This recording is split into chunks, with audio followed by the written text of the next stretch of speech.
Hey guys, Sarah here. So this is going to be kind of a supplemental video. I'm recording it the same day that I recorded my previous video. If you want to go watch that, that one's on all the different sun morphs.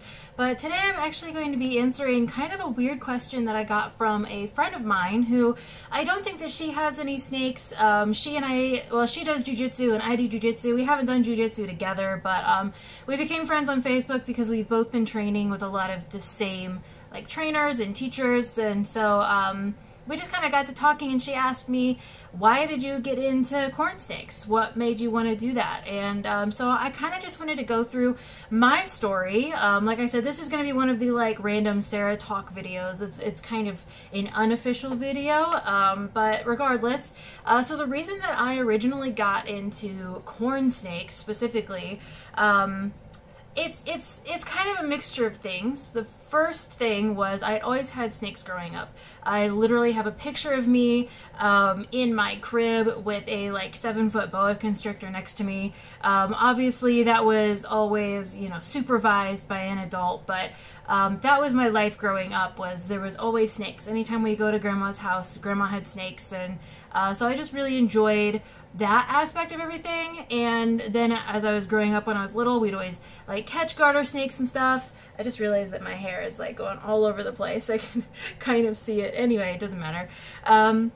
And so like I had garter snakes when I was really, really little, and I do remember one point when I was maybe 4 years old, it might have even been 3 years old. I don't think my brother was born yet, and he and I are like 3.5 years apart. So that's to give you an idea of the timeline. I was like between 3 and 4 years old probably.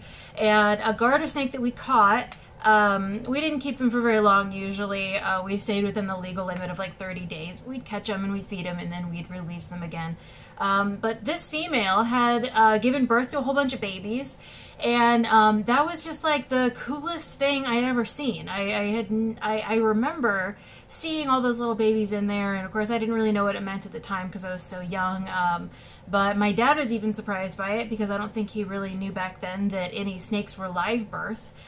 So yeah, it was just, that was my first like, you know, stroke with snakes breeding and, you know, having baby ones. It was like, you know, Christmas in July. I remember, I believe that we released the mom and all the babies where we found her. And so, you know, that was short-lived, but it was obviously a memory that stuck with me. You know, if you remember something that happened to you when you were 3 years old, probably it's just a big, like, it's a cornerstone of your life a little bit. So there was that aspect of it. And like I said, I always had snakes growing up. I had a lot of animals. I lived kind of in a farm setting.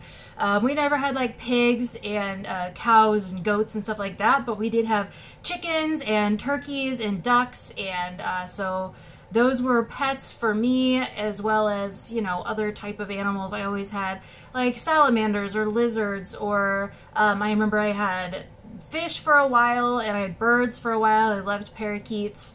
And I actually started breeding betta fish for a little while, but that just didn't last long because it was just not something that I was really passionate about. I hadn't found my like thing yet.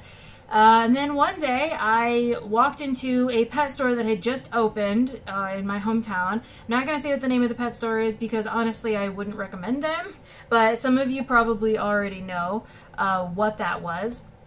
And regardless of you knowing or not, it just was like, you know, a whole new like thing. Like, we had other pet stores in town, but it wasn't like, you know, they didn't have a whole lot. I know I'm kind of stuttering, and this is all like off the cuff. There's none of this that was planned or anything, and if my phone goes off, my phone goes off. Like, this is kind of one of my more casual videos, so sorry about that if it's weird.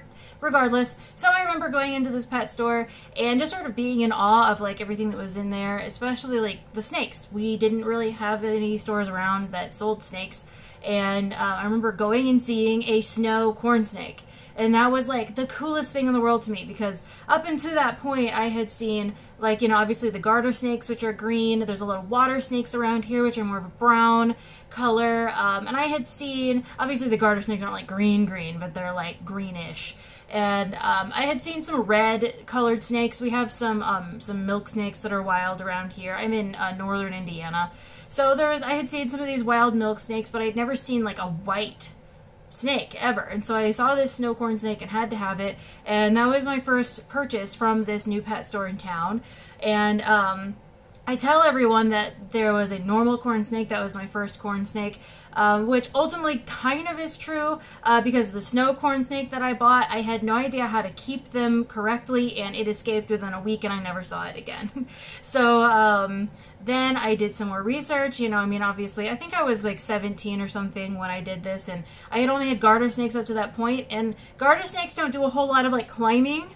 So I could keep them in these enclosures that didn't have super secure lids on them, or at least I thought I could. You know, I didn't know anything. I mean, everybody starts at a point where they don't know anything, and that's where I was. So I finally did my research on how to properly keep corn snakes, and I got a proper enclosure and went and purchased the next corn snake that really caught my eye.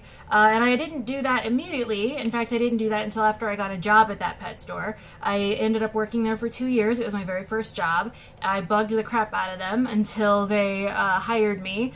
And I originally was a cashier, and then I worked in like selling animals, and then I did like all the jobs in that store. There was like the main sale area, and then there was the like area where like in the back where you would clean all the enclosures for everything, and you made sure everything had its like medicine. There was also like dogs and stuff that were being sold there too, which is just again another reason that I wouldn't really recommend going there. If you're going to purchase an animal, especially like a dog, and you want something that's like purebred, you want to get something that's well bred from a good breeder, not something from a random pet store. That's just my opinion, which is why I'm not really saying the name of this pet store. If you do some research, you'll probably be able to figure it out, but regardless.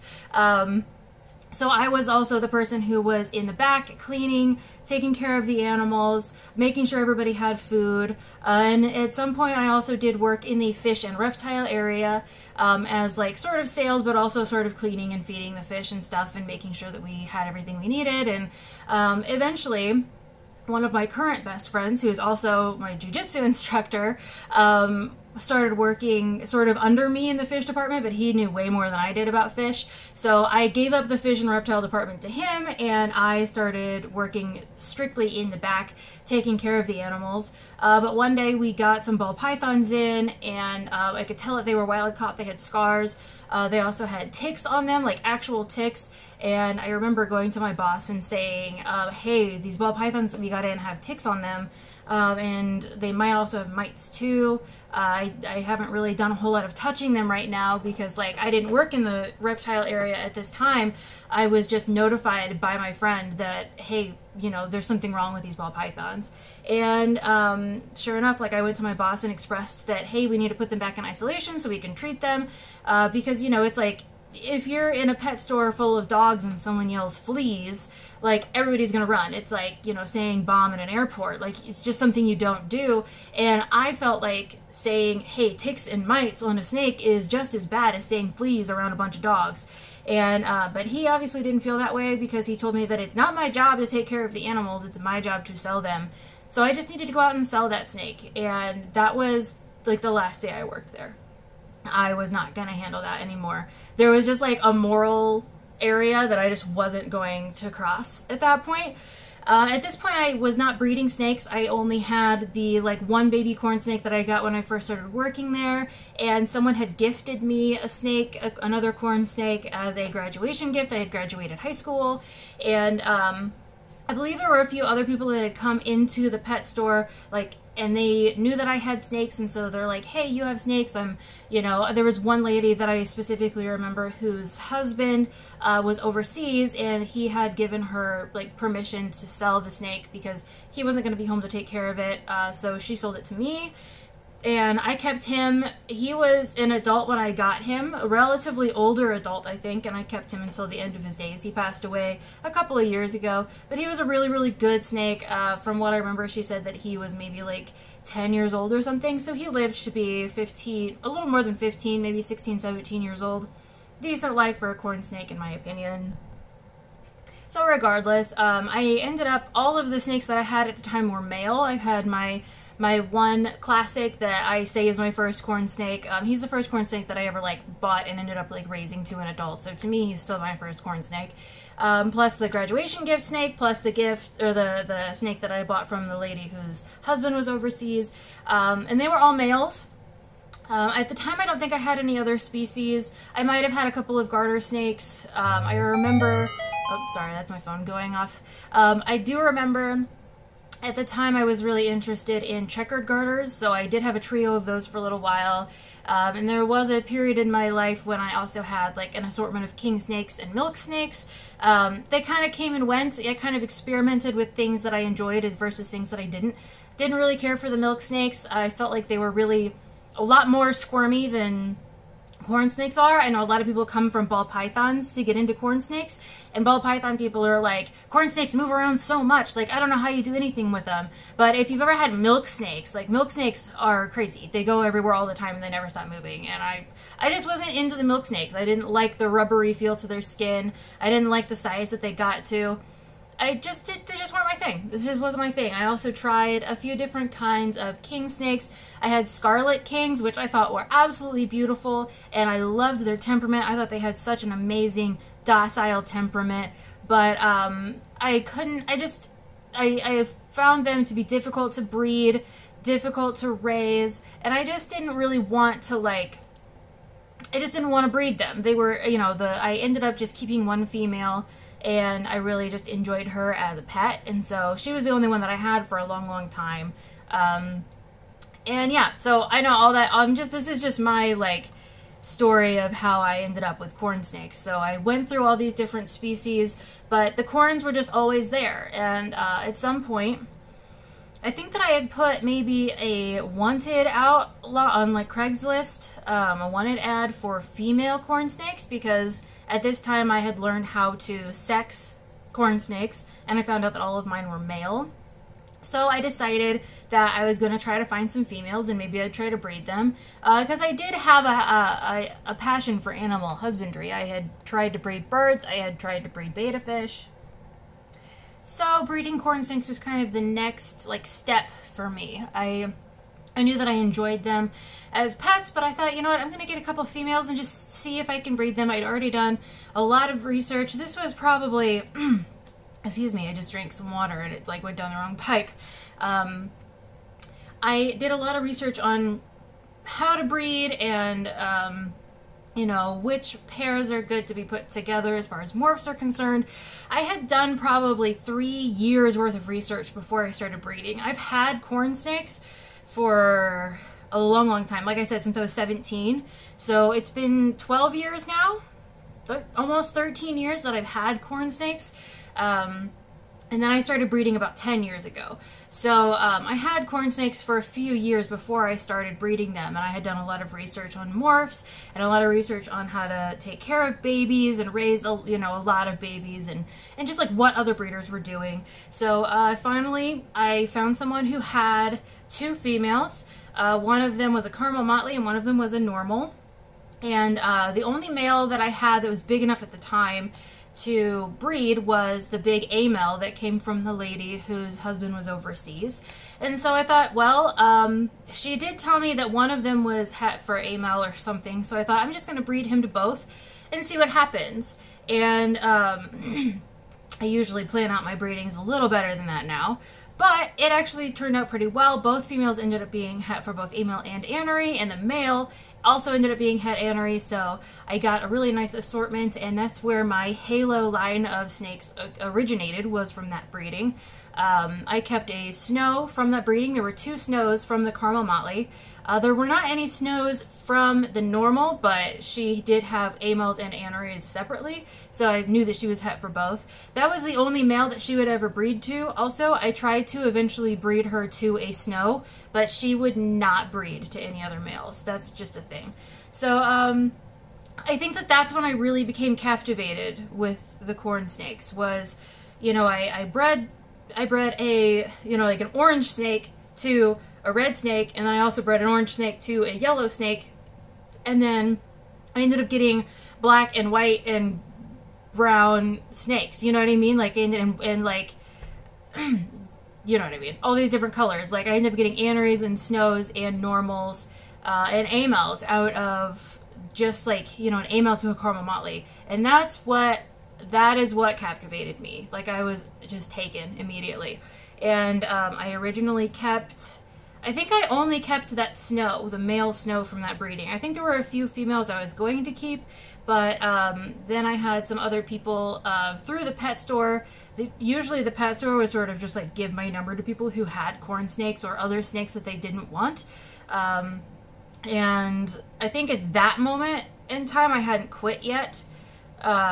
Maybe it was kind of right around in there, but I had people who like had my information, and so they'd call me and they would say, hey, the pet store gave me your phone number, do you want this snake? And so I'd end up getting another king snake or another milk snake or another corn snake, and if it was an adult female corn snake, I would usually keep and breed the adult female, or if it was a really nice male, I would usually keep and breed him. And it also took me a long time to sort of like decide what I wanted to keep. And I remember getting my first, like, I ordered my first snakes that were shipped to me. And I believe it was from SR Snakes, not from Steve Roylands, but there's another, there was another person who had like SR Snakes was like their thing, or like SR Corns. I can't remember which one it was, but they had these Ultramel types, and I got them, and that was right around the time that people were finding out that Ultramels were probably hybrids. And I remember, you might even be able to like find it on my, I'll link it if I can find it. The you know, Beautiful Snakes That Might Be Hybrids video is one of my most watched videos ever. And that was back when I first got these Ultramel types and didn't really know what to do with them. But I ended up keeping them and breeding them, and to this day, some of the Ultramels that I have in there are from that Ultramel line, and I really enjoyed that. So yeah, I mean, it all just stemmed from, you know, that experience when I was really, really little of having that garter snake that had babies, up to that sort of being nurtured through my parents as I was growing up. They were okay with me trying to breed the betta fish. They were okay with me trying to breed the parakeets. They were okay with me, you know, breeding chickens. We did a lot of selective breedings with chickens. I remember we had a lot of we had the silky chickens, and we would actually mix the bantam silkies with regular bantams, and we would end up with chickens that had very, very soft, very brightly colored plumage. And if you don't know what a silky is, the silkies have a mutation where the feathers don't have the little hooks on them, so the feathers are frayed out instead of being like sleek and together. They're kind of like fluffy. So the silkies have this like really fluffy look to them. They look like they're furry instead of feathery. And then bantam is essentially like a miniature chicken type. So we had bantam silkies, and we would breed them with regular bantams and get these sort of hybrid mixes that were, they're not really hybrids, but they were mixes that had like just amazingly soft plumage that was mostly connected normally, but not all of it, which is what made it so soft, and the colors were so vibrant on them. That was sort of my thing. That's where I really got interested in actually breeding things, was selectively breeding these chickens. And I would breed them to be pets, and they were great pets. For anybody who's never had a chicken as a pet, if you ever get a chance to have a chicken as a pet, I definitely recommend it, because they can learn how to fetch, and they can make really, really great pets.